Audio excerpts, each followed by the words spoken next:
Помните ли крачолите от предното видео? Ето какво ми остана от тях.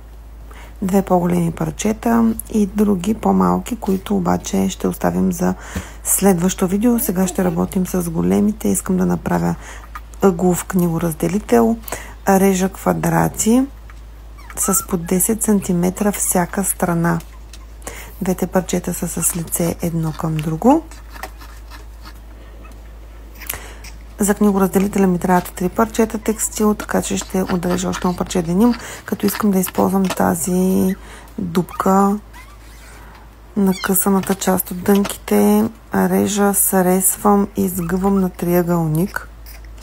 Трябва да го мина на машината, ето по този начин, всяка страна, като тук съм сложила едно по-малко парче, за да фиксира конците. Слагам по средата триъгълника. Фиксирам с графици. Много е важно да хванем всички части. След това етикетче, разбира се.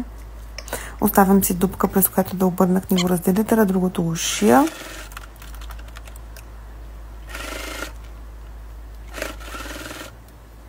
Подрязвам ъгълчетата, за да е по-лесно обръщането. Ето така. Тук сега фиксирам с графица дупката, през която съм обърнала книгоразделителя и шия тази част.